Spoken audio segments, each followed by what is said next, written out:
आम्ही सारे खवय्ये.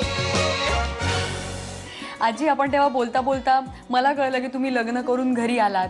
मला हे सांगा, घरी आल्यानंतर कसं वाटलं, कसं वातावरण होतं इथलं? किती लोक होती घरात, काय होतं? फारच थोडे लोक होते. सासूबाई, सासरे, आणखीन माझ्या आत्या सासूबाई होत्या. याच घरात? हो, याच घरात होत्या. आणि मग एक डॉक्टर ते कामाला जायचे आणि सासरे पण कामाला जायचे. मग घरात आम्ही दोघी तिघीच असायचो. त्या दोघी म्हाताऱ्या, सासूबाई आणि आत्या सासूबाई. मग त्यामुळे मला कंटाळा यायचा, आपण काय करायचं म्हणजे सासूबाईंची काय बोलायचं. पण काहीतरी आपलं बोलायचं, बसायचं. सासूबाई कशा होत्या? तुमचं आणि त्यांचं नातं कसं होतं? आजी म्हणजे काहीतरी काय कडक होत्या जरा. कडक होत्या म्हणजे कशा? म्हणजे त्यांच्या मनाप्रमाणे सगळं झालं पाहिजे. त्यांना न विचारता काही करायचं नाही. मग मी विचारून त्यांना करायचं, बाकी काय नाही. मग सगळं विचारून करायचं. हो, सगळं विचारून. आणि आत्ते सासूबाई होत्या, मग त्या कशा होत्या? त्यांचा जास्त नाही, त्या प्रेमळ होत्या. खूप प्रेमळ. त्या खूप चांगल्या. मग कसं तुम्ही करायचं काम? स्वयंपाकाचं काय तुमच्या घरात? कसं स्वयंपाकाला 2 वेळा बाई होती. बाई होती? हो, तुम्ही मागे म्हणाला आता तेव्हा बोलताना की तुम्हाला सवय स्वयंपाकाची होती. मग तुमच्या घरी पण तिकडे स्वयंपाकाला बाईच होती? आणि मग सासूबाई स्वतः करायच्या की त्या? सासूबाई पण नाही करायच्या. नाही करायच्या म्हणजे असं चिवडा वगैरे असं काय लागलं तर करायचं. सणासुदीला करायचं. 16 होतं. हो, 16 16 नेसून स्वयंपाक करायचा. 16 मी पण 9 नेसून वाढलेलं वगैरे आहे. हो, वाढायला लागायचं. पण तरी पण फरक असेल ना इथल्या स्वयंपाकाच्या पद्धतीत, तुमच्या माहेरच्या स्वयंपाकाच्या पद्धतीत? काय फरक होता नेमका? आमच्याकडे तिखट खूप खातात. सोलापूर, पंढरपूर, सोलापूर. आणि इकडे तांबडाने कमी होतं. पण मग आजोबांना काय आवडतं? गोड, तिखट काय आवडतं? तिखटच आवडतं. तिखट आवडतं. आणि तुम्हाला? मला पण तिखटच आवडतं. काय तुम्ही आता म्हणालात? भजी आवडतात, पिठलं आवडतं, पाटवडे आवडतात, ही भाकरी आवडते, मसाला भाकरी आवडते. मसाला भाकरी आवडते. अच्छा, मसाला भाकरी तर आपण पाहिलीच. पण आता आपण नवीन रेसिपी करणार आहोत, ज्या रेसिपीचं नाव आहे चित्रान्न. आता हे आपण तर करणारच आहोत, पण त्यासाठी आपल्याला साहित्य बघायला लागेल. साहित्य सांगता काय काय? हा 1 वाटीचा शिजवलेला भात आहे.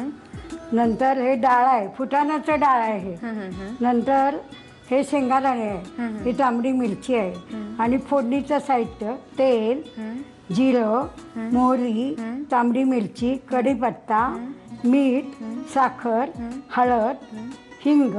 आणि ही मोहरी पेसलेली आहे. मिक्सरवर थोडीशी मोहरी पाणी घालून पेसायची आणि ती या भाताला लावून ठेवायची.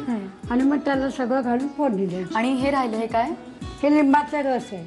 आता काय करायचं आजी? आता आपण या भाताला, हा भात यात घेऊया. आता याला हा लिंबाचं मोहरीची पेस्ट ती लावून घ्यायची. मोहरीची पेस्ट केली तुम्ही? मोहरीची पेस्ट केली. मिक्सरमध्ये मोहरी घातली, थोडं पाणी घातलं आणि पेस्ट करून आता ही त्याला लावायची. मोहरीची पेस्ट 1 चमचा ह्याला लावून घेऊया. आणि यानंतर हे याला लावून घेते. हे फक्त स्वादासाठी ना की काही वेगळं? स्वादासाठी. आता मग डाळ दाणे यात घालायचे.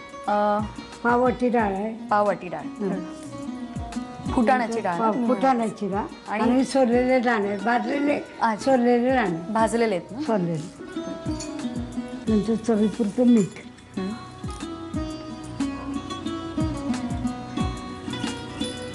थोडीशी साखर, लिंबाचा रस 1 चमचाभर बस. आणि परत हे मिक्स करायचं.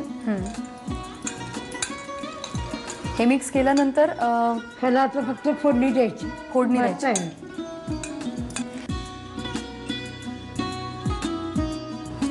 आता फक्त फोडणीची तयारी करूया. आता काय करायचं? फोडणी करायची. मोहरी 1/2 चमचा, जिरं हे तुम्ही घातलं, हिंग 1/2 चमचा, हळद, नंतर हे मिरचीचे तुकडे आणि कढीपत्ता.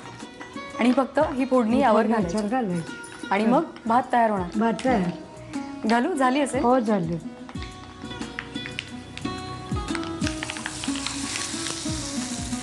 हे आपल्याला कालवून घ्यायला लागेल.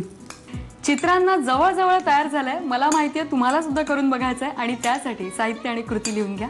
चित्रान्न बनवण्यासाठी लागणारं साहित्य: शिजवलेला भात, भाजलेले शेंगदाणे, तेल, जिरं, मोहरी, भाजलेली फुटाण्याची डाळ, मीठ, कढीपत्ता, सुकी लाल मिरची, साखर, हळद, हिंग, मोहरीची पेस्ट आणि लिंबाचा रस. कृती: प्रथम एका बाउलमध्ये तयार भात घेऊन त्यामध्ये मोहरीची पेस्ट, भाजलेली फुटाण्याची डाळ, भाजलेले शेंगदाणे, मीठ, साखर आणि लिंबाचा रस घालून मिश्रण एकजीव करावं. तेलामध्ये मोहरी, जिरं, हिंग, हळद, सुकी लाल मिरची आणि कढीपत्त्याची फोडणी करून ती भातामध्ये एकजीव करावी.